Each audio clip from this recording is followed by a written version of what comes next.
Hello guys and gals. Today I'm making this video to tell you that there's nothing new to learn today. Ha ha ha! April Fools! Happy April Fool's Day. Today actually we're going to go over some new material. We're going to look at right triangles a little bit more and also look at something called the Pythagorean identity. The previous video and the questions, hopefully you're okay with that. Please don't bombard me with all your questions at once. Sophia. And Buster.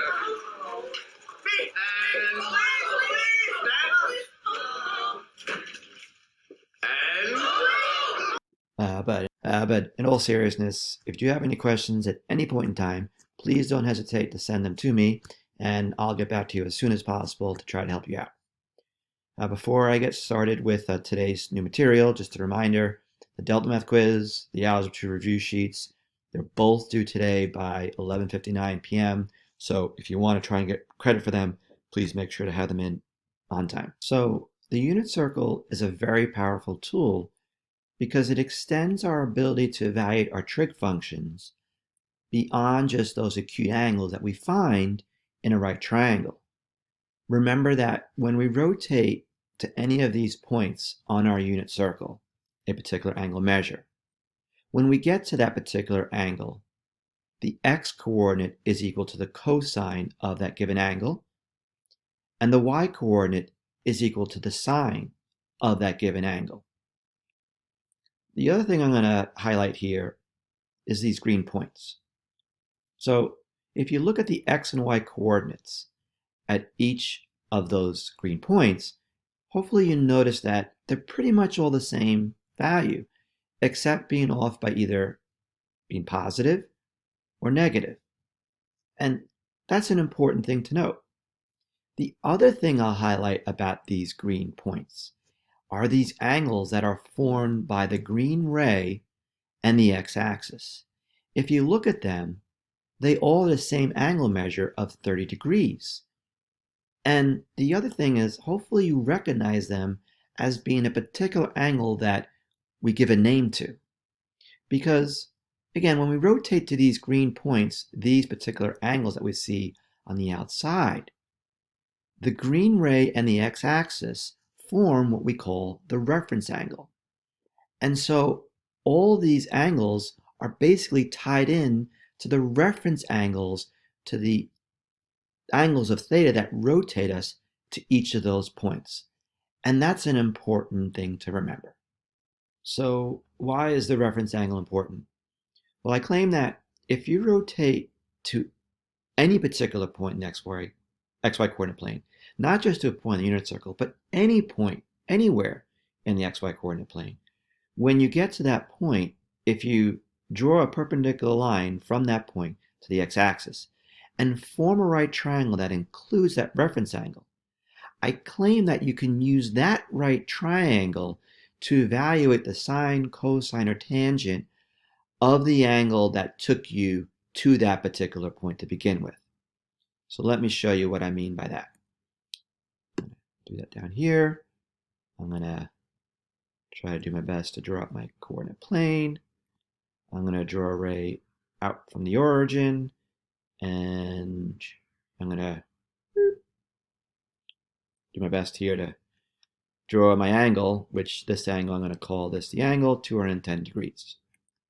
Now, let's say that this point here, and excuse me for not being exactly to scale, but let's say this is the point negative square root 3 over 2 comma negative 1/2, because when we rotate 210 degrees, that's the coordinates of this point here. And so since we're at this point here, if I from that point draw a perpendicular line to the x-axis and thus includes this reference angle, I claim that we can now use this right triangle that we have right here to evaluate the sine, cosine, or tangent of the angle of 210 degrees. So what we would have to do is we would need to know the side lengths of this right triangle, but I claim that's going to be easy to do here because the x coordinate of negative square root 3 over 2 is associated with this side of a right triangle, And because the x-coordinate is negative, I'm going to label this leg as being negative. And then this leg here has the value of negative 1/2 because it should be tied in with the y-coordinate at that point. And then this hypotenuse of a right triangle I claim is 1 because, remember, this is from the origin out to this point, which that point is on our unit circle, and the unit circle is defined as having a radius of 1. So that's 1. So now, again, I can use this right triangle to evaluate the sine, cosine of 210 degrees by using this right triangle, right? Because from this reference angle, the sine of 210 degrees should equal negative 1/2 over 1, which is negative 1/2, which is the sine 210. And the cosine of 210 degrees would be the adjacent side of negative square root 3 over 2 over the hypotenuse of 1.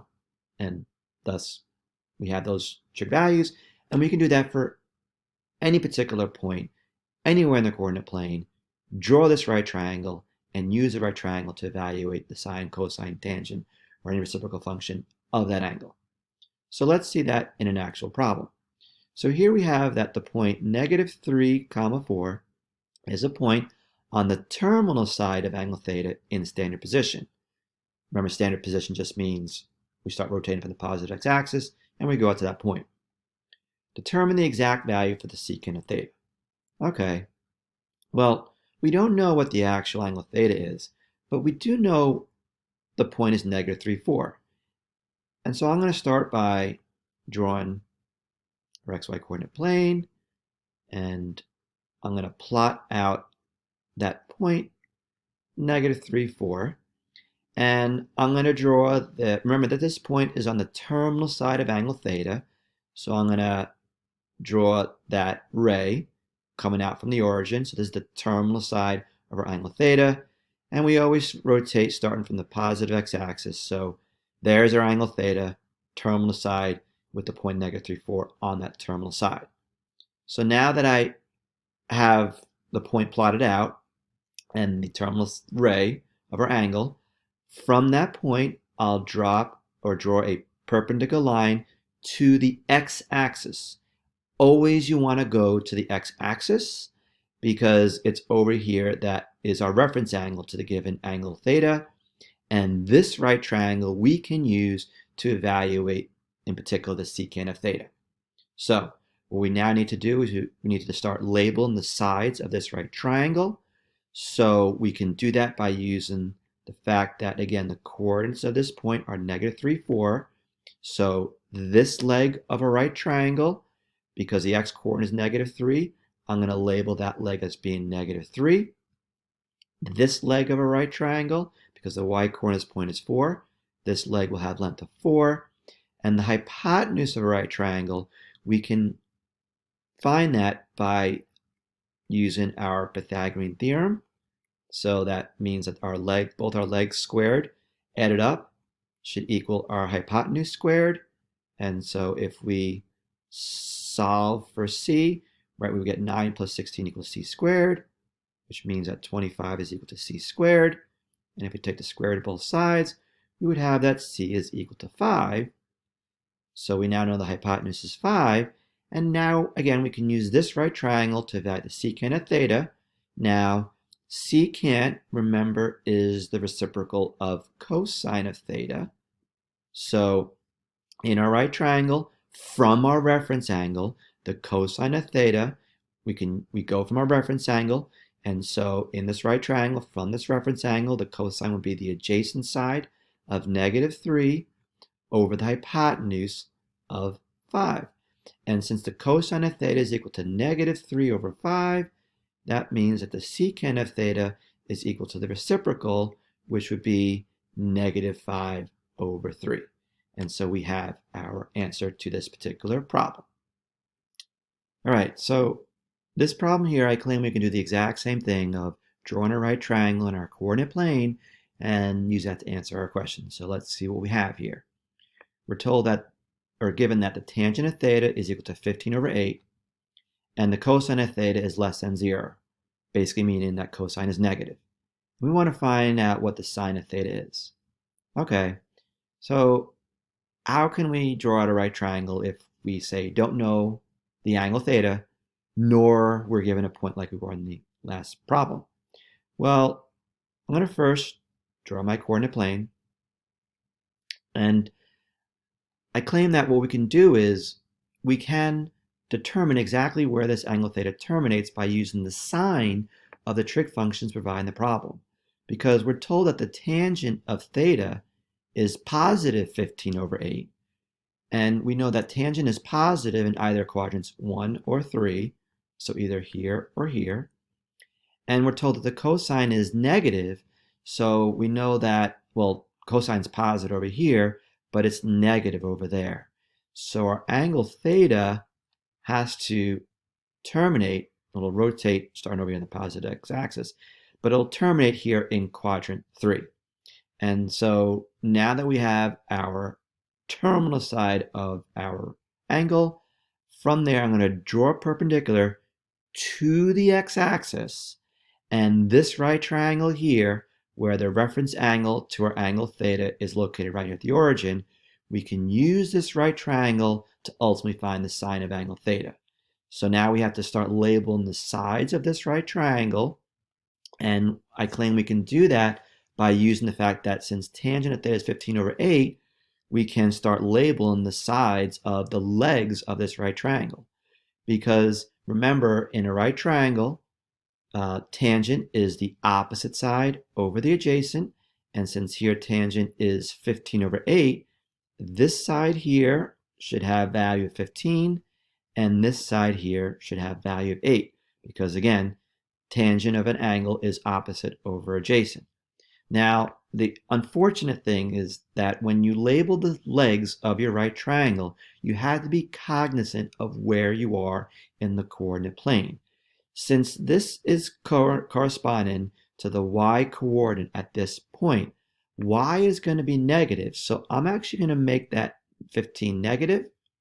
At the same time, this side here, which corresponds to the x coordinate at that point, well, in the third quadrant, this point here, the x coordinate is negative, so I'm going to assign that leg a negative value.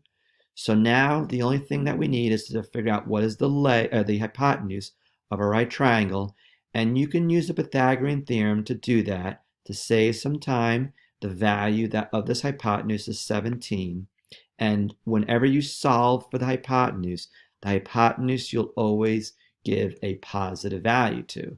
So now, to evaluate the sine of theta from this reference angle, the sine of the reference angle would be negative 15 over the hypotenuse of 17, and I claim that that would equate to the sine of our angle theta. And there's the answer to our problem. So I mentioned at the beginning of the video something referred to as the Pythagorean identity, and I'm going to quickly derive that here. What I've drawn out is the unit circle, because there's a center at the origin, and again radius of 1. I've rotated to this particular point, angle theta, and this point has coordinates x, y. Subsequently, a right triangle has been drawn, and now the sides, the legs of this right triangle, because this has coordinates x, y, this leg here should have value of x, and this leg here should have value of y. And voila, we have a right triangle, and we can use the Pythagorean theorem to write the equation x squared plus y squared is equal to 1. Now, remember, we're on the unit circle, so the x-coordinate should equal the cosine of the angle theta. And because of that, for x in the Pythagorean equation here, I'm going to substitute in cosine of theta. And so cosine theta, since x is being squared, that means cosine theta should be squared. And y, remember, is equal to the sine of theta. And I'm going to plug in sine theta in for y, which is also being squared. And here we have the Pythagorean identity in trigonometry. But the thing is, we don't normally write cosine being squared or sine being squared this way. So what you'll see in a problem is that cosine theta being squared, we write as such, and the sine of theta being squared, we write it this way. And this is just notation that we use, but if you see it written this way, just know that these mean that cosine or sine are being squared respectively. All right, so unfortunately, you have to be able to use this identity in a problem. So here's an example showing you the application of it. So we're told using the identity, sine squared theta plus cosine squared theta is equal to 1, find the value of tangent of theta to the nearest hundredth if sine of theta is equal to negative 0.6 and theta terminates in quadrant 3. So ultimately, we have to solve for what is the tangent of theta. And you may be wondering, well, why do we have to use this identity if we're looking for tangent of theta? Well, remember, tangent of an angle is equal to sine over cosine. So since we know what sine is, we'll use this equation to solve a cosine and thus be able to evaluate the tangent of theta. All right, so since we know sine of theta is equal to negative 0.6, we'll plug that first into this equation. Now, remember, this notation means that sine of theta is being squared. So since sine of theta is negative 0.6, I'll write negative 0.6, whole thing being squared, plus cosine squared of theta is equal to 1. And now we'll use this to solve for what is cosine of theta. We can do that by squaring negative 0.6, which would be 0.36. And then we can subtract both sides by 0.36 to get that cosine of theta would be equal to 0.64. And again, we're looking for just cosine of theta, so we have to get rid of the squaring, which we can get rid of the squaring by just taking the square root of both sides. But now be careful, the square root of 0.64 is 0.8, but we took the square root, so we have to consider that the answer could be positive 0.8 or negative 0.8. And which one is it? Well, notice that they told us theta is in quadrant 3, and in quadrant 3 we know that cosine is negative. So cosine of theta should equal negative 0.8. And then now we can write our final answer. The tangent of theta, remember tangent is sine over cosine. So since sine is negative 0.6 and cosine is negative 0.8, tangent of theta should equal this ratio, which you can punch that into your calculator to get the final answer, which would be 0.75. And so thus we would have our answer. So this is a lot, and hopefully this video helped you understand how to use right triangles to help answer certain problems of finding the trig values of various angles in your coordinate plane. For Thursday, you'll have an assignment that will be homework to reinforce what was done in this video. And I'm not going to collect it, but I would ask you please try to do them to practice these problems, because remember, ultimately you will be assessed on all this material, and it's important that you understand what's happening here. And again, if you have any questions, please don't hesitate to send them. As always, take care, and I'll talk to you soon. Take care.